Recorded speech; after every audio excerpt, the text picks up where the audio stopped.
Welcome to another episode of the Storm Before the Calm podcast. I am your host, Lori Grace Bailey. I'm super excited to bring you my new guest, Jim Tang, renowned storm photographer, storm chaser, meteorologist, and all that good stuff. And I just want to welcome him and by the way, if you're listening to the audio podcast, I recommend that.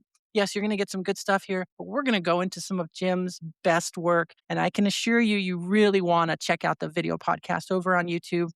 Under Lori Grace AZ, you can find the Storm Before the Calm podcast. So make sure you do that. But that being said, let's get into it. Jim, so excited to have you here on the podcast. Thanks so much for joining me. Yeah, thank you. Thank you for having me. It's been a pleasure to be on here. Man, like when you said, yeah, I'll do it. And I was like, oh, man, this is going to be fun because I wanted to start talking. I wanted to ask you about so many of these banger photos that you've got, man.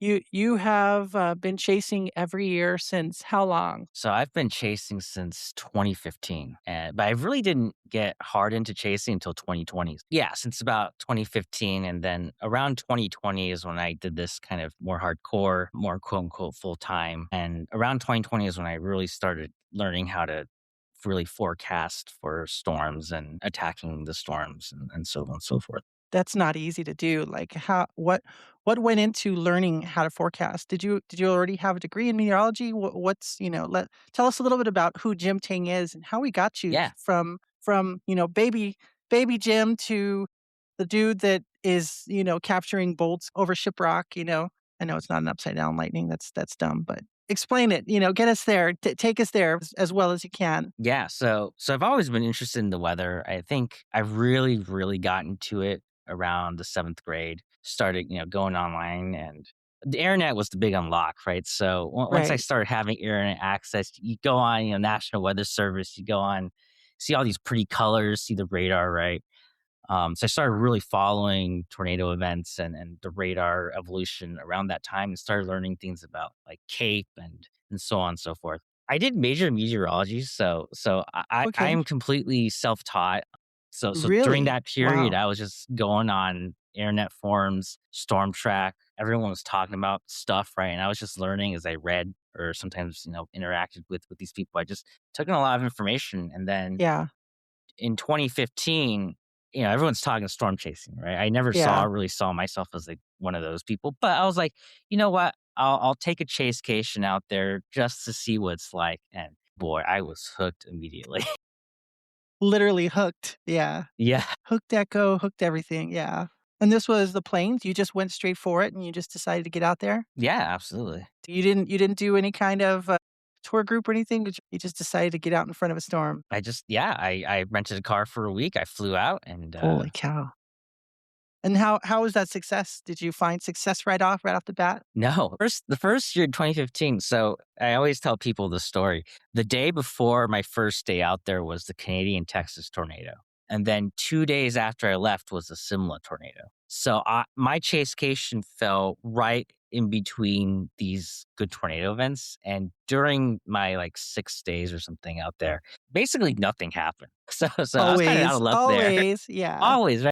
So every time someone takes a chasecation for the first time and their chasecation falls right in between the good storms, I'm like, oh yeah, I totally understand.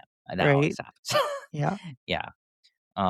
So yeah, that first week I didn't have much luck finding tornadoes, but I was able to find storms and even the really crappy storms, like just grungy, just no warnings even, right? You didn't care?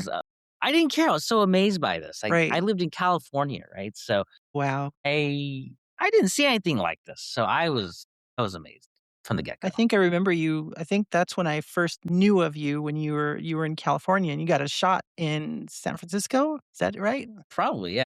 Was that, I don't know. Let's see. When was that? When did you end up getting that shot? Well, that was 2020 when you got that shot of was that the Golden Gate Bridge? Or it was one of those bridges? Yes. So in 2017 and 2020, I was able to capture images of lightning behind either the San Francisco skyline. I think there's one image behind the Golden Gate Bridge. That was my first kind of viral photo. So we're going to share this screen here, and I don't know if you can see it, but yeah, that's what is this? Tell us about this. And we're going to go into the other stuff and keep with the story. But while we're talking about it, let's just get into that. So how did you set up for that? San Francisco is not notorious for lightning, Jim. Yeah. Okay. So this This was in 2020, and this was the lightning event that triggered all the big wildfires that year. So, fun fact, in 2020, I actually booked an Airbnb in Arizona for a month, and that ended up being a terrible idea because, as you know, the monsoon that year, Oh, 2020 was terrible out there. garbage, right? It was just Yeah. awful. So, and then I think on the second day that I was in that Airbnb, the AC broke. So I was in this like Ugh. 110-degree, oven, Arizona without right? AC, don't do it, man. It's It misery. was bad. It was really warm in the Airbnb, and the storms were dead, right? And when in the monsoon season, if you don't have storms, Arizona just goes to 120 immediately, right? So Absolutely. it was rough. And so this was towards the second half of that whole month, and there was finally Arizona had a setup. There was supposed to be a haboob. There was a haboob setup down south of Phoenix on across I-8, as you know, right? That whole corridor. So there was Mhm. this haboob setup, but there was also this lightning setup in California. And so day one, I was like, I'm here for storms in Arizona. I'm gonna stay in Arizona. And I completely missed out on what was a generational lightning storm in San Oh, Francisco. I was so pissed, right? So I got a lightning shot, but it was like kind of a crappy shot. And wow. and then I could have stayed in San Francisco, saved all Mhm. that Airbnb money, and gotten like an amazing lightning storm, right?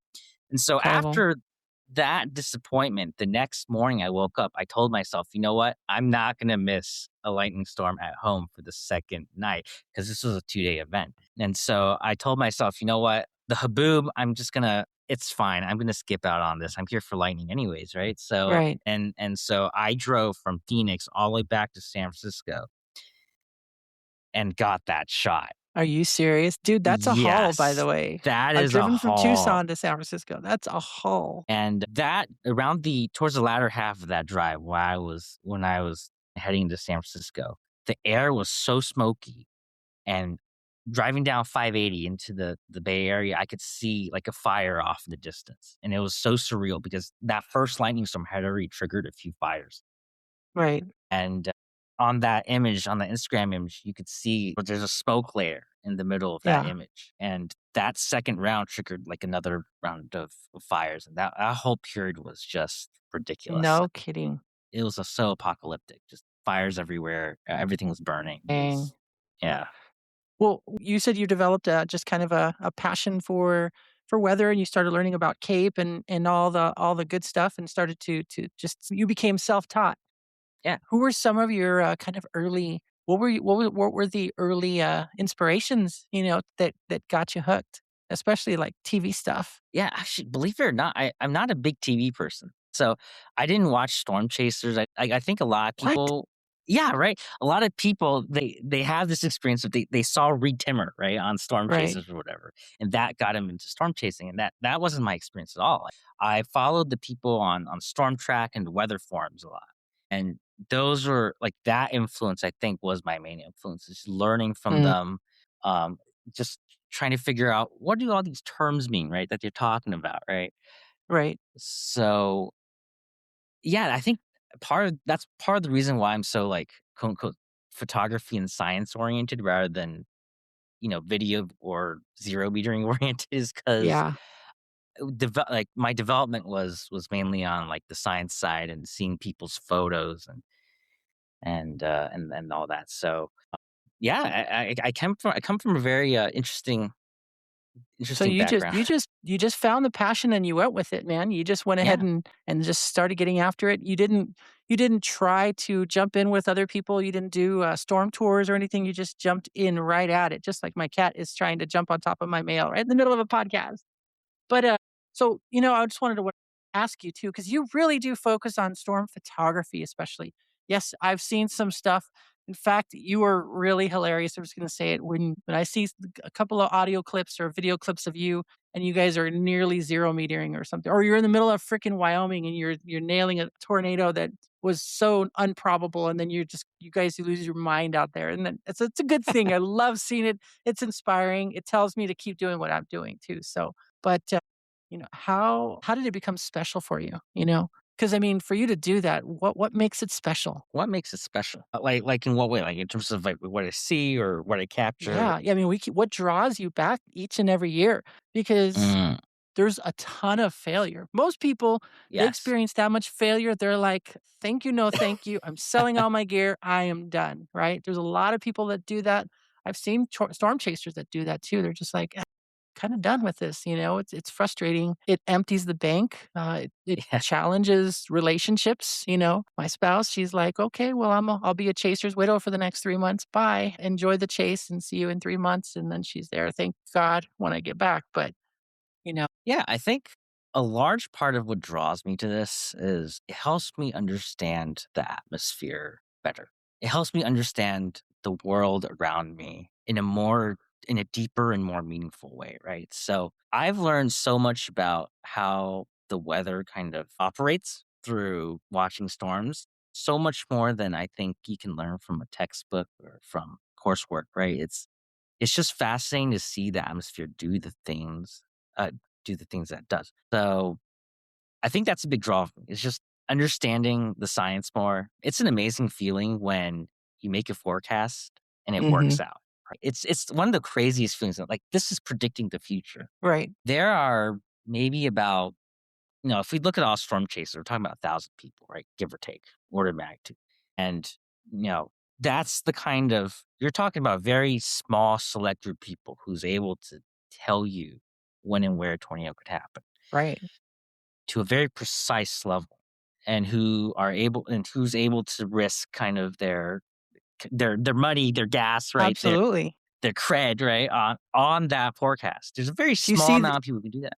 if you see that person at the Loves on the day of your chase, you're like, "Oh, yeah. I Yeah. think I'm in the right spot," right? Those people. Yeah, we're like homies, right? Like we have this immediate connection because we have this passion and we have this ability to kind of take that risk to drive how many number of hours for something that may or may not happen. And that's just so special, right?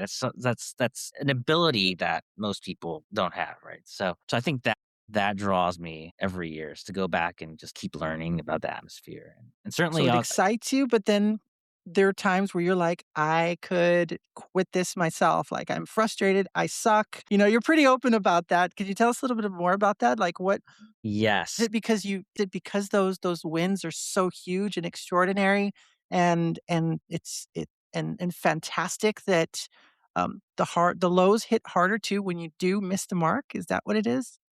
Yeah, Because you absolutely. always pick yourself up, but, it's tough out there, man. It's tough out there to get the great shots and then to miss everything. When missing stuff is hard, and I'm still really bad at missing stuff. I think the lows are really low, and it's amplified by the fact that there's social media, and you can see everyone's successes Yeah. laid out there, right? And you're on a different storm in a Right. different part. Like you've driven 5 hours for nothing, and Toady happens like Yeah. 5 hours away. It is very painful, and I'm still kind of not good at at missing things. I do think to your point, the picking yourself up is important. Having something more than just the thrill of it has been helpful for me, right? Like Mm, when I talked about the science, is like there's something bigger than just the storm chase itself, right? I'm doing this absolutely. for a bigger meaning, trying to understand things bigger than just this, right? So I think having that purpose helps a lot. That's pretty important because 'cause you're saying that storm chasing isn't just about getting the storm, getting to the storm and finding that success. There's more to it than that. Is that what keeps you motivated between storms or between setups when you're down? Or, there's the winter season. What about all that other stuff? How are you preparing yourself for the next bump, so to speak, Yeah, storm yeah. bump, I should say. So I'm going to plug my website chasearchive.com right now. Which one is it This again? Chaser Archive?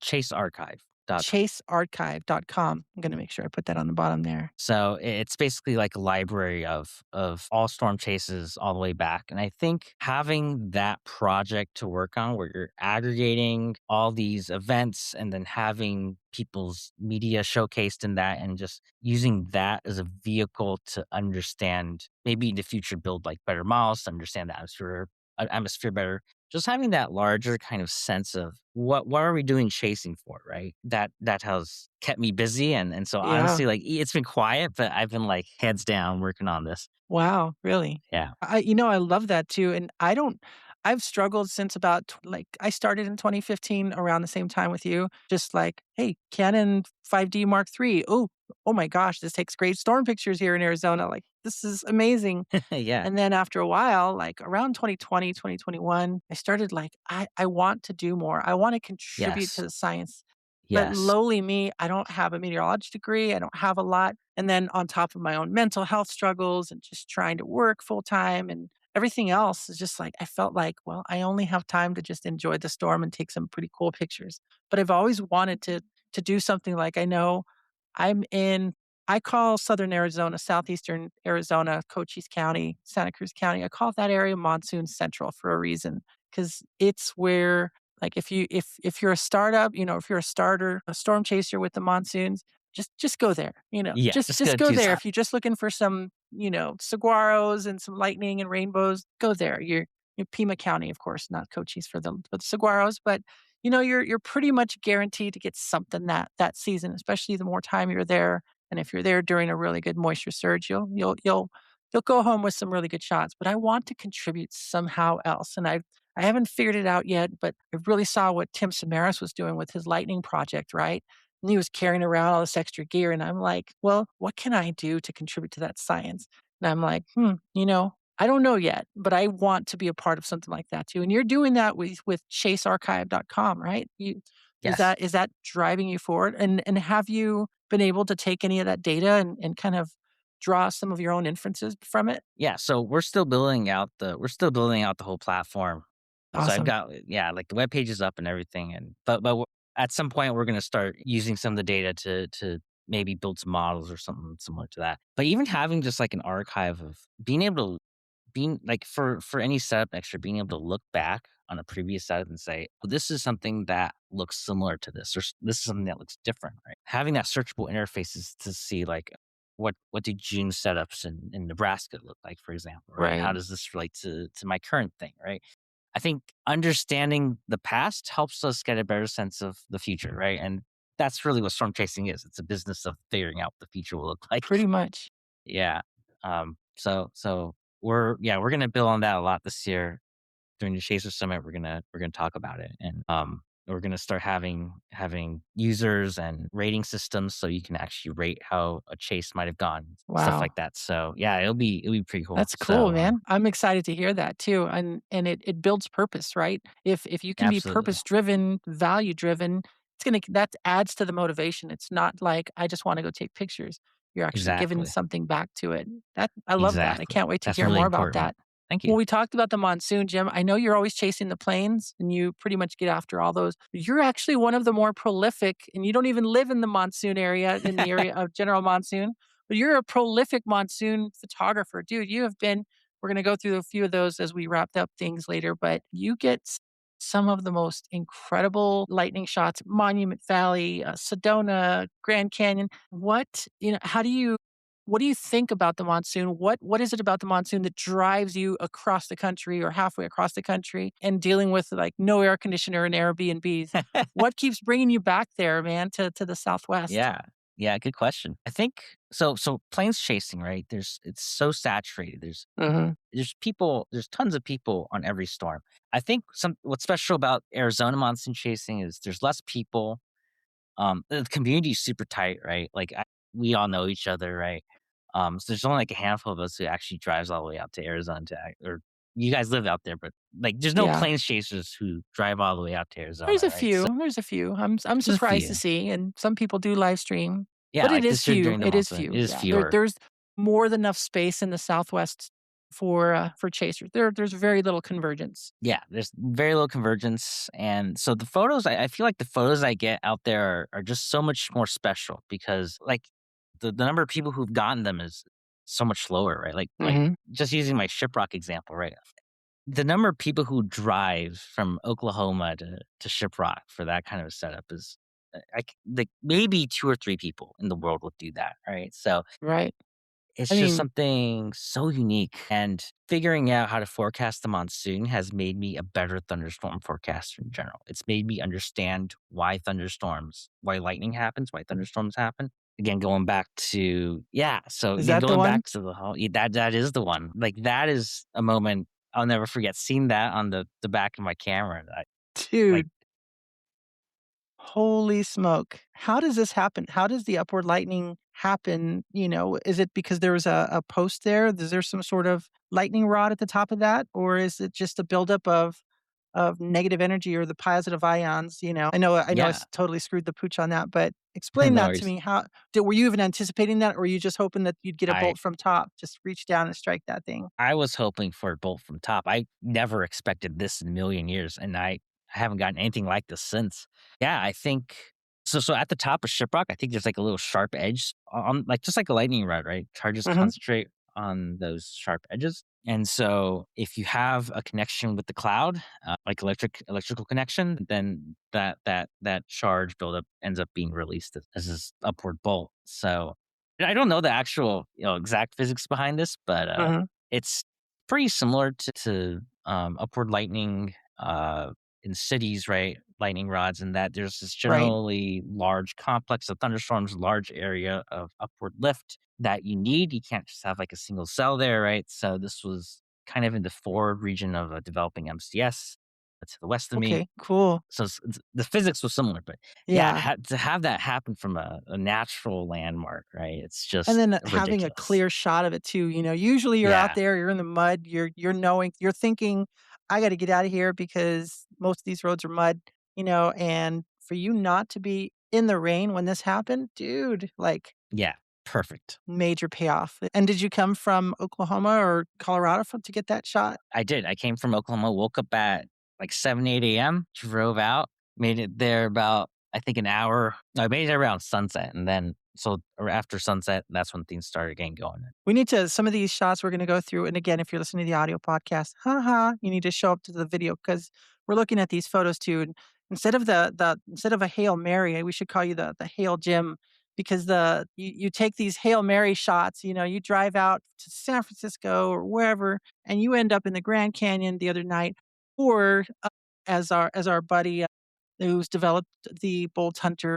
You guys got some shots at the Anza Borrego, right? And you Yep. guys you did the same thing. You decided, hey, it looks like there could be lightning at sunrise. I mean, when Jeff told me that story about you guys just or him calling you or you calling him, right? And you said, hey, I think the models are gonna dude, that you're putting sorry about the dogs, but No, no you're worries. putting your rep on the line by you telling somebody else, "Drop all you're doing and go for this Hail Mary pass." Like, how did that feel, man? Were you unsure about it, or were you, like, pretty sure? Did you feel pretty confident in that setup? I was pretty unsure. So that morning, I think so Jeff talked to me that morning that there was this possibility overnight, and I'm like, okay, so here's the background story behind that, right? 2 days before, or 2 or 3 days before, I got, like, this spectacular bolt in Eloy, right? So that was the sunset storm near Tucson. That day, I had driven 14 hours from Oklahoma, so I woke up in Oklahoma City that morning and Yikes. drove 14 hours to Tucson because I knew there was this active period coming up. So I drove all the way to Tucson. I got an amazing bolt. I don't think I actually shared that bolt with you, Lori, but I got a great bolt. But I was exhausted, right? It's a I 14-hour bet. drive from Oklahoma to Arizona, right? So I was exhausted. The next day, I think there were some good storms, but I busted on that day. And then the day after was this, right? So he talked to me that morning. I'm like, oh my gosh, I'm tired. I don't want to do this, right? I know that feeling. They ask me, like, And then that evening, there was a setup that just totally didn't do anything. And I looked at the models and I saw that there was this like moisture coming through Anza Borrego. And so I realized that, oh, this could actually be it, right? And then the next 2 days kind of looked, yeah, mid, right? So I was like, you know what? I'm tired, but I'm here. Let's just do this. I told him, let's go for it. And then so Jim called you then. You didn't tell him. He called you asking for some advice, and you said, "Go for it, man. Take that. Take." So that morning, he called. He asked me, and I was tired, right? I was like 2 days removed from driving 14 hours to Southern Arizona. But that evening, after that day's event was just total bust and no lightning. That evening, I looked at the models again, and I saw that stream of moisture coming into Anza Borrego, and I was like, okay, this could actually happen, right? And so I hit Jeff up again. I'm like, let's do this. and then we drove down there. Well, you scored. I was gonna pull it up, but the typing is probably too loud. Anza Borrego probably gets what, 4 inches of rain again a year, I'm guessing somewhere around there. I mean, maybe under 10 inches for sure, you know? Yeah, it doesn't And happen so often. it does not happen often. That is in the Mojave, I think, at that point, isn't it? Yeah, it's kind of like, yeah, near Salton Sea, eastern San Diego County. Yeah, Yeah. so, I know I've shared that picture. Did you also get that lightning too from Anza Borrego? Yeah, I also got that lightning. My lightning trigger was kind of glitching, so I didn't get any of the daytime No? shots. Yeah, that's fine. Was it the But I Bulltender? no, so I didn't have a bolt under at that point. So yeah, that's fine though. I think for that I was still kind of a little bit tired from driving from Absolutely. a couple days before, right? So I don't think I got like the shots, but just being there, with Jeff and that's he's wanted to get Enjoying the lightning moment from too, there, right? Like, enjoying it the doesn't moment, have to right? always be the shot. It doesn't always have to be a shot. So I enjoyed that. I enjoyed that just being with him and seeing his joy and his childhood dream come true. That was Man, see cool. that? I Yeah. love that. You're celebrating his success. For him, that was his success. God, there's nothing more special to me. I talked to Nick Betcher last week or a couple weeks ago, but he shared the same thing. Like, man, he enjoys seeing people win. Doesn't always have to be yourself. You don't always have to win, and you're not always gonna win. In fact, you're gonna fail more than you're gonna win if you Yep. want to do what we do.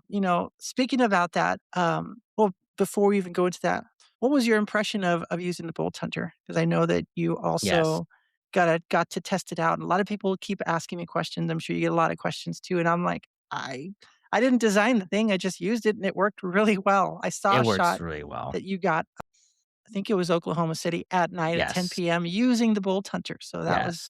that was a really perfectly exposed shot. And that was a perfect bolt. That was you don't get bolts that branchy or good in the plains that often, unless you have like big cape, right? But it's October, you're not gonna get big cape. Right. So, for me to I saw that happen, I was like, "You gotta be kidding me, how did I get that?" And literally, I think 2 or 3 minutes before I got that bolt, I talked to Jeff, and he was like, "Yeah, use the sensitive like, if you're doing bolts at night, right, use the sensitive setting or something." Like, he told me to, like, use, like, a different setting, and I was like, "Okay, Mhm. I'll try the setting." And immediately after I switched it to, like, the sensitive like, immediately after I switched the sensitivity to high, Wham. bam, massive bolt, clear out of the blue, right? Right. So that was awesome. The bolt hunter is amazing. I've tried it a couple times now, and it's just nails it. I know, I know. I'm excited for I know John Sterling commented something about some of the things that he's excited to try out this year, and I'm kinda the same way, but we won't get into that. I don't This isn't an ad for that matter, but I know Jeff's getting ready to launch the Kickstarter, and I'm really excited about that. So if you have questions, make sure you go see Jeff's and go to bolthunter.io and find out more about that.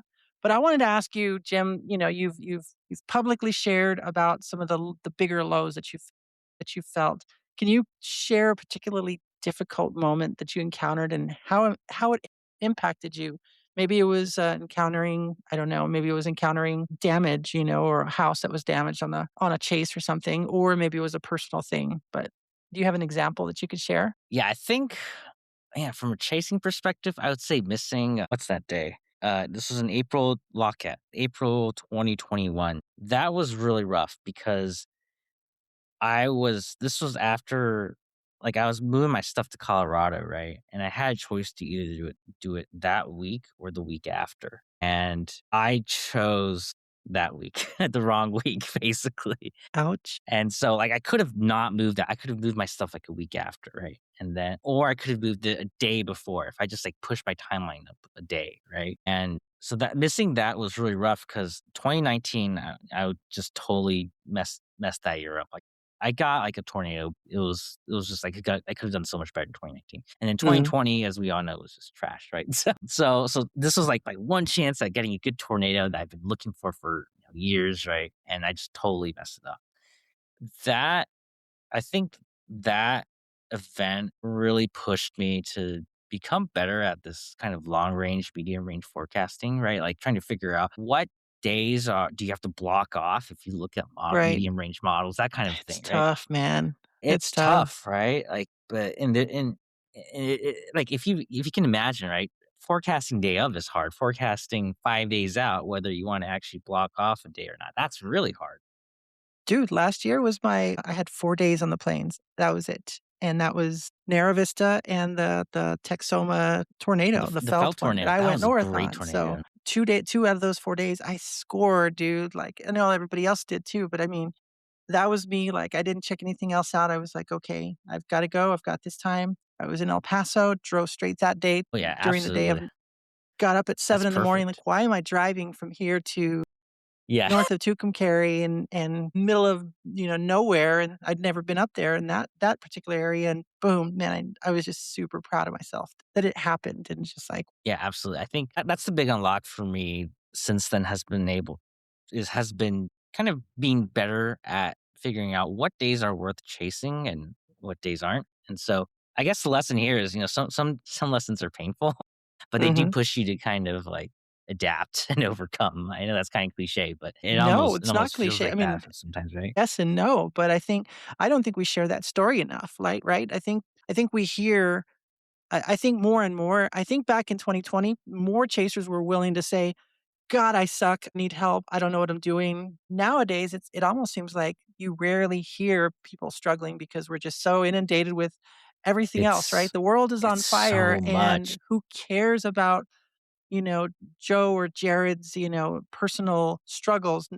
And I just think that we've totally lost the vision of what it used to be. And you could see someone and Jim, so good to see you on, out in, southern New Mexico as this haboob's racing down I-10 and we're just trying to stay ahead of it and your hatch is going flying and weird stuff and everything versus, just getting caught in the noise now. It just seems like there's so much noise. I think we need to get back to that. It's really sad to see that everything else is just flooding our minds with just the stuff that we don't need to see. We need to get back to focusing on that, don't you? Like just lifting one another up and focusing on, hey, let's talk about weather again. As iron sharpens iron, knowledge will just continue to grow with everybody. So I don't Yeah, I know, think man. no, I totally agree with you, and you brought this up, but yeah, there was drama back in the storm track days as well. Like, I remember one of the earliest discussions was in 2010 when Vortex 2 was out there, or Mm, I don't know if it was Vortex 2, some research group was out there, but there would be miles and miles of chaser convergence behind wow. the Vortex teams to the same extent that we have chaser convergence nowadays. Like this was 15, 16 years ago, right? So this was just such a big deal for storm chasers back then, and everyone was talking about that. And nowadays, like it's just there's so much more even nowadays, right? Hmm. It's the dramas everywhere. Everyone on Twitter is like, whether Twitter is notorious for drama, right? It's like that's Hmm. almost like the thing it's known for now. Right. Like everything is just there's so much more complexity around everything. Everyone's talking about different things. The groups are split up between Twitter and Discord and all these different platforms.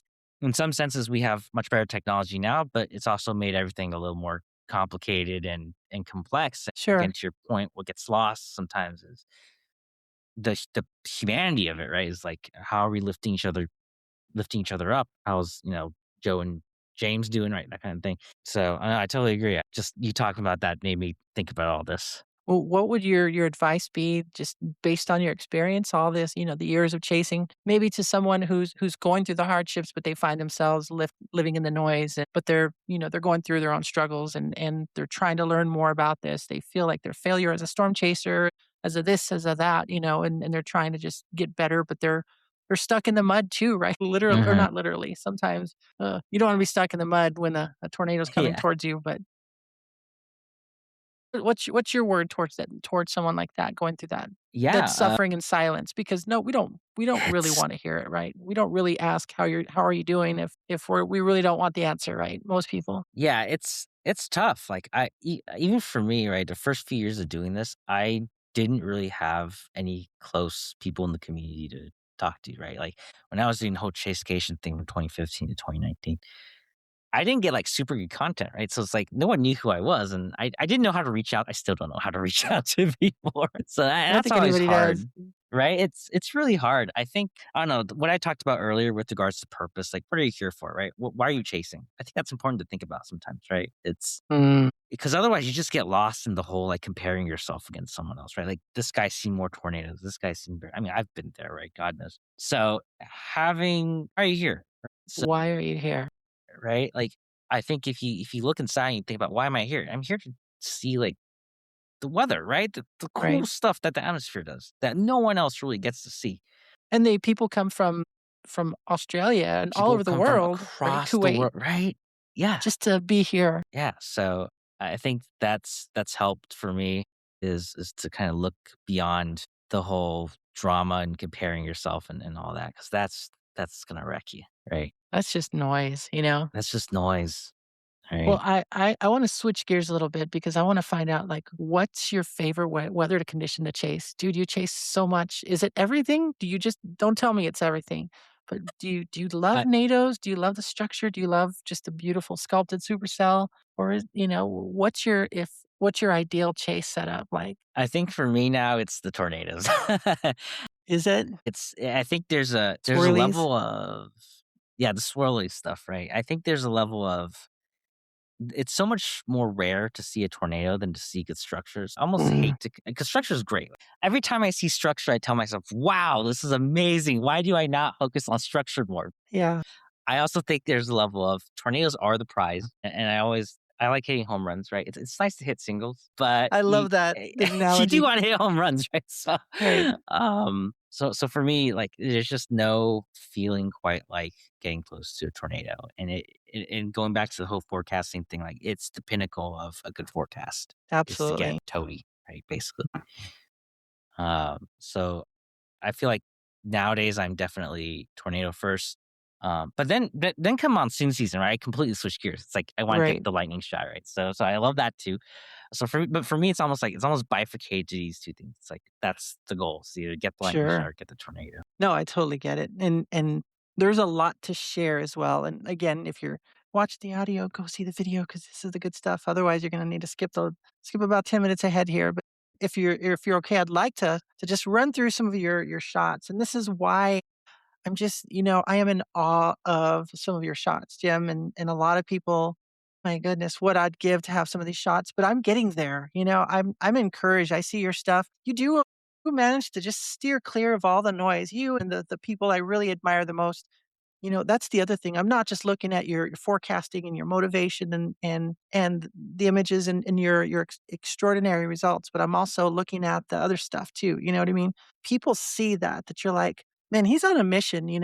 He's Hail Mary Jim Tang. I mean, he's going for these bangers, and this cat is this is my cat, by the way. He's responsible for all the noise and all that good stuff, but you're doing that, and it's inspiring, but I'm also noticing that you do tend to do your best to just mind your Hmm. focus, not mind your business, but mind your focus, and I think that's important. So with that being said, I'm gonna pull up some photos, and you can share it a little bit or Hmm. share what's special about it if you're okay with that, because these are worth sharing. I don't you It's not usually a video podcast oriented, but I want to share what I think is some of the best photos in all of Chaserdom and all of storm photography. These are super incredible. So I'm gonna do this real quick, and then these are from Jim's Instagram page. You can go to Storm Chaser Tang on Instagram and find Jim's incredible weather photos. And you need to see these and just follow along. This is you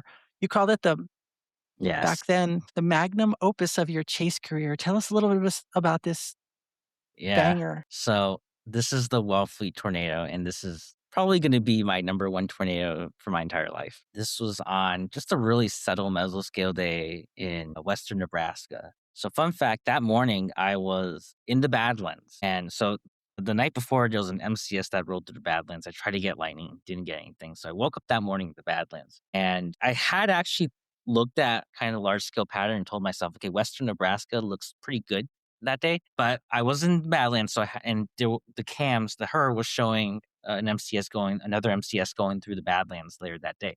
So I was thinking to myself, okay, I'm already here, right? Do I stay in the Badlands or do I go down south towards Nebraska like my gut had been telling me for a few days? when I woke up that morning and I looked at the surface pattern down in Southwest Nebraska, I immediately knew, okay, Badlands is cool, lightning is cool, but I gotta get down to Nebraska.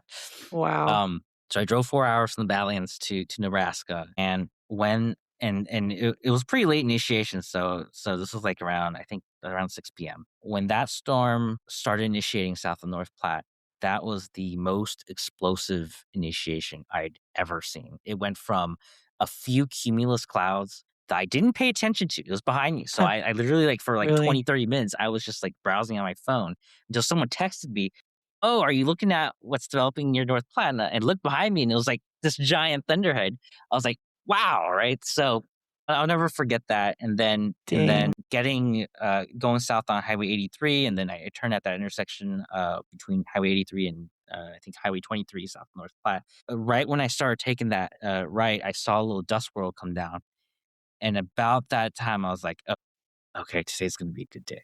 Wow. And I drove down 23. The tornadoes slowly started condensing in front of me, and it just kept on getting better So you and saw it from better. the you saw it actually touch and Mhm. touch down and go nuts after that then. Yeah, it just kept on going. Looks like it's a pretty, I mean, you could see the rain, in this image. It's a little murky and all that, like, doesn't look like things were optimal to get into this spot. Yes, so I went, west on 23, uh, and then in the town of Dickens, I went south, and so I realized, when I was seeing the tornado, okay, there's an opportunity to get the rainbow shot, right? I think everyone thinks about the rainbow and tornado shot, so I was like, Yeah, I saw that the sun was behind me, kind of below the cloud deck. exactly. I saw the tornado from me, I was like, "Okay, I gotta do this." Wow. So you And so repositioned to get that I rainbow in there. repositioned to get this shot, and it was just absolutely insane. Heck yeah. I mean, you got, Reed saying this is your best work yet, and all the comments are really, I think, just right on the money with this shot, and it's not the most vibrant color or whatever, but to you, you can tell when you love a shot and, even your own magnum opus, your own comment on it, I'm sure, like, you wouldn't care if people only like 3 people liked it. You're like, "I don't care, man. I was there. I set up. This is my shot. This is mine, all mine." That's fantastic. Yeah, and I think what's made it even more special was there again, just talking about the whole, like, how many people were on that, right? There weren't crowds on that Really. tornado. There were, I think, about, like, 20, 30 cases, which nowadays is like every single setup has, like, what, hundreds of people, right? Thousands of people Mhm. maybe. Like Arnett had thousands of people. So that just have kind of Wow. almost have that spot to myself, and Even knowing that better. this is like my shot, right? This is Yeah. my thing. I You're own this. There's no precious. shot like exactly Are my you precious, Gollum? right? That's your precious at the ring. Exactly. Yeah, that's awesome, and then we've seen your Shiprock one, I think. Is that the Can you see that shot in the image here in the share screen? It's gonna make me do this for every one of these, I think. We're gonna do the window here, sorry. I'm still a noob, guys, sorry, I'm still getting used to this. By the way, this is gonna be the ninth or the 10th episode of Storm Before the Calm, and I found out that 90% of podcasts don't even make it to their 10th episode, and then they just fail because people give up. I almost gave up on it. I was going through some stuff again, mental health issues and other things. And I decided, you know what, man, I need to keep telling these stories. And so obviously getting to share Jim's work, like Shiprock, that's also a plus. So I'm going to keep at it. And there are many other stories or many other people out there who are just amazing chasers and amazing photographers and people into extreme sports and all. I know a lot of people who are really cool that have gone through some really wild stuff, and I want to keep sharing that. So thanks for bearing with me through that, Jim. But what about this one, dude? Come on. Oh, Are you yeah. Okay. kidding Yeah. me? I hate There's a you. story behind this too. My gosh. Grand So Canyon this lightning, not an this easy. is this is the Grand Canyon shot that I've wanted to get for years. Right. It's always so hard to get lightning through the middle of the canyon. Right. So the story behind this is I was in Europe for 2 weeks in September, and I was supposed to fly home on this day from Europe. And I think like 5 days, something like 5 days before I was supposed to fly back, I look at the models, right? And one thing you learn quickly about the weather is that there are certain patterns, certain large scale patterns that just do things. And I looked at the models and I saw that. I saw one of those patterns that I knew would do something in California. So the California lightning doesn't happen often, but there's a certain pattern during Mhm. the fall. It's always during the fall that pretty consistently produces good lightning storms in California. And California lightning storms are always they're dry lightning, right? So Right. you can get amazing shots. So I saw that stuff and I pushed my flight back a couple of days. And so the first day I got a lightning bolt in Santa Barbara, but then I saw the setup coming together in the Grand Canyon, I think a couple of days after, and I booked it to the Grand Canyon and I got the shot. But I'm just thinking to myself, if I hadn't taken the risk to move my flight forward by 2 days, I would never gotten the shot. Dang. And this kind of goes back to like the whole, forecasting, trying to identify what kinds of setups are really worth it, what kinds of setups tend to happen with certain patterns. Identifying that California pattern got me this shot literally. There was no other way I could have gotten the shot because like why would you change a flight back from Europe, right? You're saying it was another Hail Mary play to get out there and take a stab at it. You weren't Yeah, guaranteed this shot. You were not no, I guaranteed wasn't it. guaranteed to get the shot. So it was a Hail Mary, but it's kind of like an educated Hail Mary, right? Being able to I like that. identify You're getting better, right? We talked about that. You were talking about just exactly. over time, you're able to narrow you're constantly improving your own metrics, your Hmm. own understanding of meteorology to get something like this. And you end up with something like this. And you have someone like me that would end up settling into the Grand Canyon for a month and then maybe being lucky getting a shot. So, you know, I'm also like we all have that where we just slowly keep getting better. And it's a question of persistence, right? Of determination. You've really got to be determined. And it's like the little meme, right? Where the person's like, I give up. And then the guy, at 1 a.m. is looking at the HRRR, the little cartoon. Insane. And we're gonna kind of zip through some of these. Actually, we've got a ton to go through. I'm just gonna maybe if you can talk about these and maybe just a quick zip and we'll go through as many as we can. But like Yeah. was this the official Twisters release? And you never posted this photo. What is this? What's this one? So this is the El Dorado tornado from 2024. So in 2024, I didn't get to chase as much because I had a job that didn't really allow me to have remote work.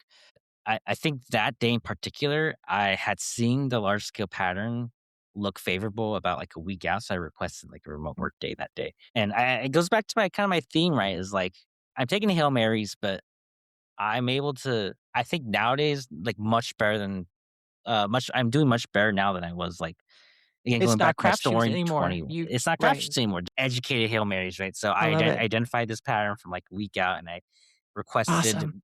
remote work, and boom, I got like toady, right? So, Mhm. um, that really kind of goes back to your theme of consistent learning, consistent improvement, and knowing what drives us and working towards the goals of being better. Like if you think about it from like a very quote unquote normie, normal, objective standpoint, like this is silly, right? Like what are we doing here? Sure. But if you understand what you're working towards and you understand how to like forecast and identify good steps, then that pays dividends over time. Most definitely. And I love that. This is probably, I don't know, I have several that are my favorite of yours. I probably have 10 shots that I would love to have just on my walls, but I don't even have a wall right now yet.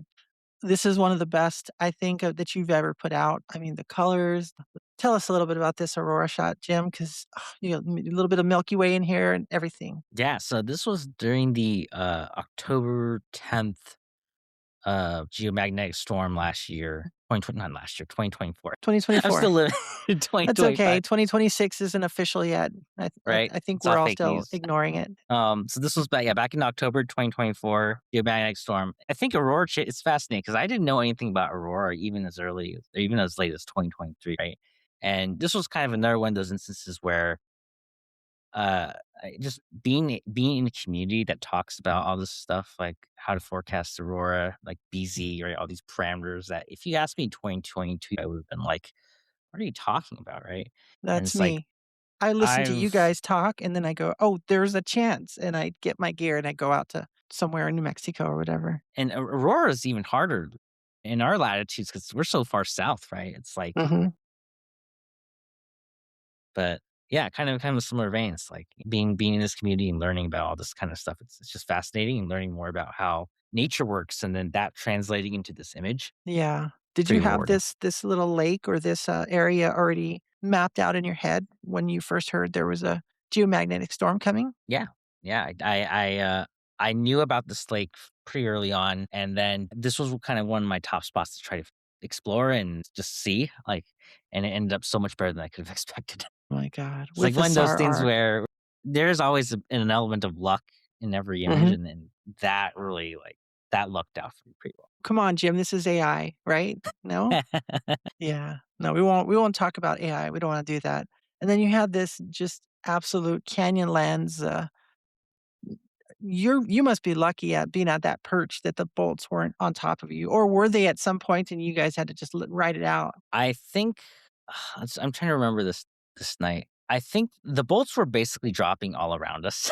Really? Yes. So for this, so I had two cameras set up. So one was looking south into Dead Horse Point, and then the other one was looking more southwest towards that famous view where you have the bending river.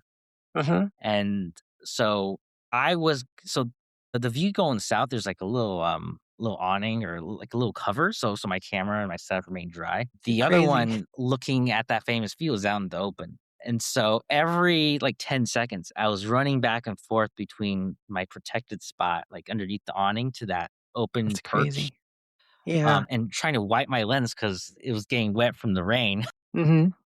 But I couldn't My stay out biggest there for problem. long because lightning was just dropping all around me, right? As you can tell from Mhm. this image. So I was running back and forth, and I got a few decent shots from that perch, but I think this one ended up being my favorite, like, right in front because I didn't have to, like, wipe my lens and everything. Right. And this is still Um, just only a stack of 5 also at 24 millimeters, so yeah, yeah, that's these just bolts crazy were that you got dropping so many close. bolts. Yeah, Love it. Well, let's run through a couple more here. yeah. Death Valley, how rare does Death Valley see how often does Death Valley Badwater Basin even see a thunderstorm? It's pretty rare, and this day was, again, one of those California patterns, right? So, during the fall, those closed lows that happen offshore California, they're good for coastal lightning. During the springtime, this was in late May, it tends to be not along the coast, it tends to be more inland. So this was one of those setups where um, I kind of just looked at the 500 millibar pattern. And I told myself, yeah, this looks great for lightning. And I was in the process. I had to drive back to California because this was when I was about to move to Oklahoma.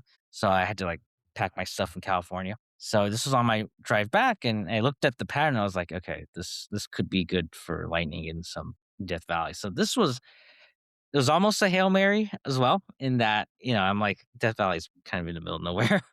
Right.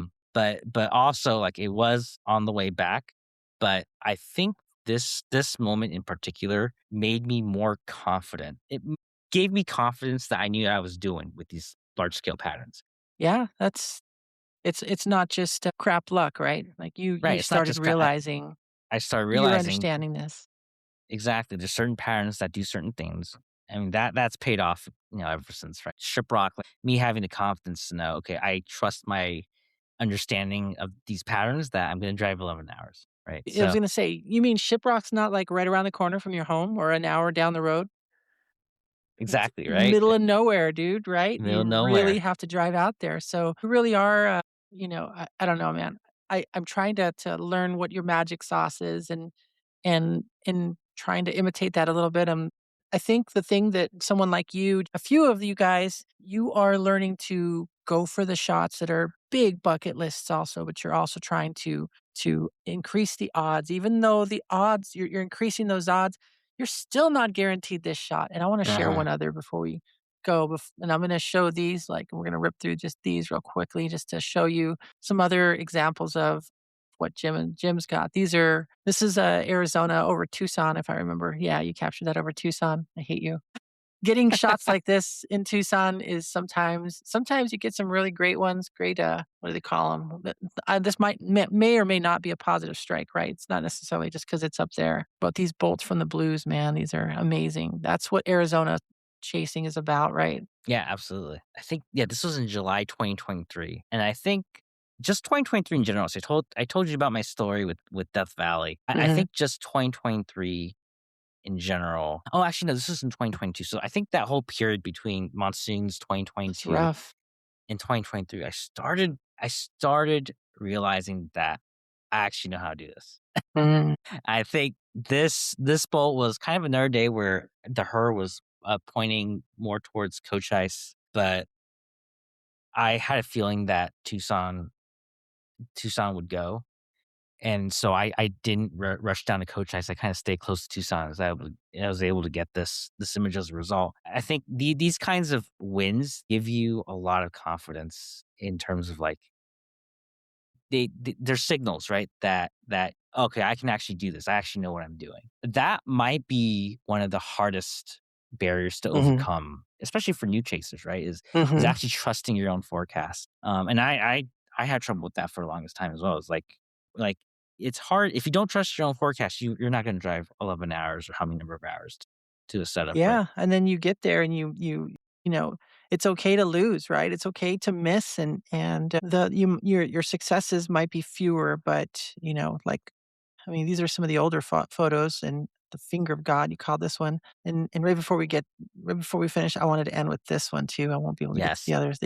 Everybody can go to to Jim's Instagram page, Storm Chaser Tang, and get a load of these also. But this one, dude, I was hoping for this shot. I have been in 2025, I was at White Sands probably 15, yeah, probably, I don't know, maybe up to 15 times, I guess. Gosh, I gotta count them. I still am processing the time lapses.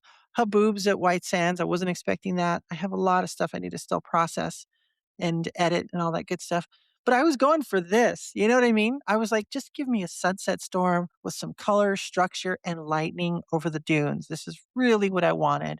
Dude, and you posted this and I was just like, this was a while back though. Can you tell us, was it that same special sauce you were mixing together to hope that this was going to come together? Because White Sands is a tough chase, man, to get lightning. Yeah, so this was in 2020. And so we talked about this earlier. 2020 was just a terrible, terrible year for the monsoon. But the thing with these terrible years is occasionally there's multiple kinds of there's multiple kinds of terrible for the lack of a Right, better right. term, right?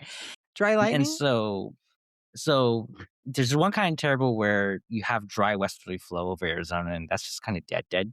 Hmm. There's another kind of terrible where your ridge is completely amped, where it suppresses thunderstorms over Arizona. That kind of terrible, what I've learned is you have to look outside of Arizona. Right. So this was one of those instances. So late July 2020, there was this big ridge over Arizona, suppressed thunderstorm activity. But what happens is your monsoonal moisture kind of gets shunted towards the edges of the big ridge Of the dome? Yeah. and of the dome, right? And because the dome is so strong, a lot of times what you'll get Mhm. stronger steering flow around the edges of the dome. And a lot of times that stronger steering flow ends up creating shear, right? So Mhm. this is actually, if you look back at the radar for this was actually supercellular in nature. This storm, No kidding. there was 30 knots of flow, I think, over northerly flow over White Sands, so there was some shear. And so a lot of times when you get this kind of shear, you get storms developing over the mountains as usual, but they're able to organize themselves into either multicells or supercells because of all the flow. So this is exactly what happened on this day. This was actually supercell that went over Oh my White Sands. goodness. In some Got the senses, I NAMs lucked into going. this, but nowadays I can kind of explain the whole process behind this, right? So that's kind of like one of the things I look for now is that if you have a big heat dome around the edges where you have shear, good stuff happens. Right. John taught me that actually back when we were up in Minnesota for some reason, I think, and we got some good storms. It was pretty wild. No tornadoes that year, I don't think, or was it? I don't remember. Chasing with John's fun too. It's good stuff. Well, Jim, I know we've gone through, if you're listening to the audio, I'm sorry this time, because we went through a lot of images those are the kind of shots I'm really going for. Like, I don't want to capture shots that are like Jim's. I want to capture my own type of style, have my own style. Isn't that a great thing though? Like, I can see a shot and I can go, man, that's Jim Tang's shot. That I know that shot. That's Jim's. That's your style. It's your kind of Hail Mary type of shot. John does the same thing. And I know I keep bringing him up too, but I need to have him on the podcast. Greg Yes. McCown. Greg McCown is a local Tucson. Well, he also chases the plane, but Greg is always, always getting just crazy, amazing images. But he's been doing it for years. Wild horses, rainbows, lightning right through the middle of between two saguaros, like it's the Texans versus the Steelers or something. Not going to talk about that game again because that was a waste. Sorry, Steelers. Sorry, Steelers fan. I'm a Steelers fan. The playoffs are over for us, so maybe next year. Are you a football fan? Are you a NFL fan? I'm in the same boat because I'm a Chargers fan, and they got Yeah, stomped. that was Yeah, pretty it's sad rough. too. We It won't was discuss rough. that. We won't bring this fun podcast down a couple of notches. But really quick, then I'd like to do. I know you talked about your current website, but let's do a quick lightning round. And this has been fun, but we need to wrap it up. What is your fastest? Let's say let's do this. Let's do a quick. That was way too much stuttering. Cut that part out. All right. What is your preference to shoot, mountains or oceans? Mountain. Okay. And we were going to talk about, you already revealed nados or structure, and you already said tornadoes. I have to admit that the few tornadoes I've seen, I've just been in awe. The one I saw last year was probably, I don't know, 10 miles away. And I was fine with that because I wanted to capture, I got a time lapse of the entire structure where you could see the MAMs, you could see the forward flank, and it just danced along that Texas Oklahoma border. And there was, I don't know, less than a handful of us while everybody was south of Amarillo chasing down near Turkey or whatever on this green monster that didn't end up spitting a tornado. So that was really special to me. It's not the most beautiful tornado. It's not toady, or what did you call it? Todai? I don't know. TOTY? I don't know. Before mid June, I think a lot of people did actually consider that tornado toady. It was a great tornado. So, okay, let's see. What's your favorite weather phenomenon? You've seen auroras, sprites, you've seen a whole bunch of stuff. What is your favorite? You can't say tornadoes again. No, Okay, you okay. can say tornadoes again if that's really it. Let's say, but besides tornadoes, honestly, besides tornadoes, I do enjoy good structure. I think I don't prioritize structure as much as I used to, but you know what? Good structure, it's like it's good. It's just good, right? It's like it's not like tornadoes where it's like violent and adrenaline. Right? It's just quality good. So I'll take structure. Right. I think I remember seeing that one, Trey Greenwood, and I think Reed was down there also, but it was in South Texas. And I think Trey took a picture from his vehicle vantage point or something. And it was one of those beautiful structures. It was 2 years ago or so. And I just remember going, oh, that's what I want, and it just gives me more motivation. All right. Final thing is what's your top item on your bucket list right now? You got to have something new to chase. Meanwhile, I'm still chasing, Badlands and Grand Canyon bolts, but what is something new that's on your bucket list this year? So I don't know about this year, but I want to get volcanic lightning at some point. Oh my gosh, Yeah, that'd be ridiculous.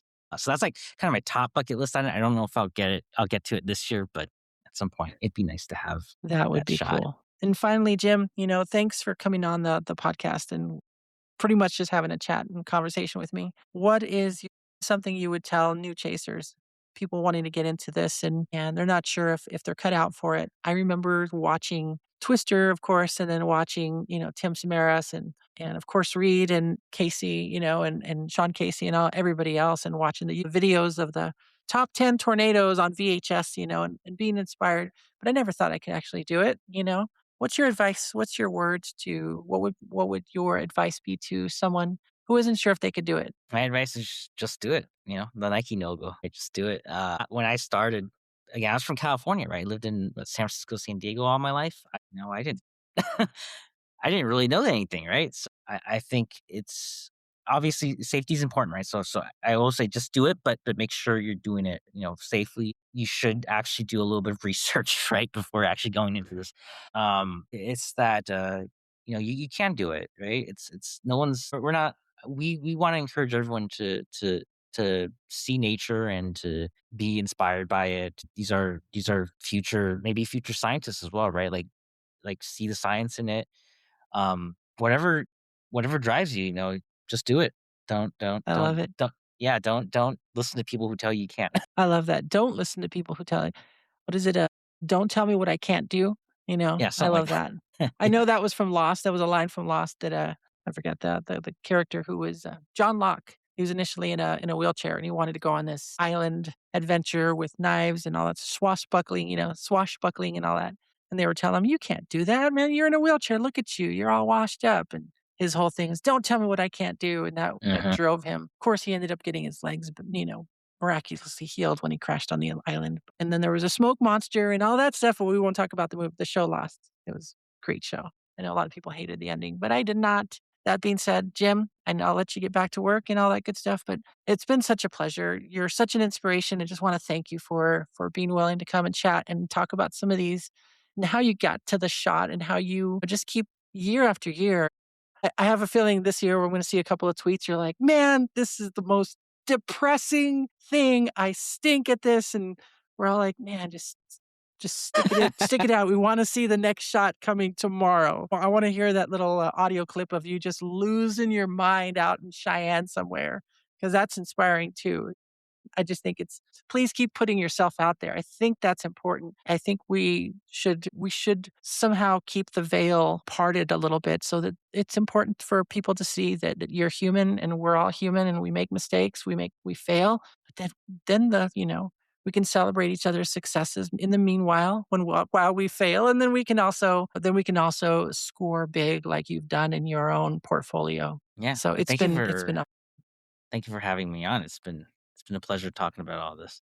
It's been a pleasure too. So thanks, Jim. And I want to encourage everyone, you can listen on audio on Spotify. You can also watch the video. We've got a few more people lined up, and I've got a lot of other people that want to be on this podcast. We want to hear your story. We want to talk about that.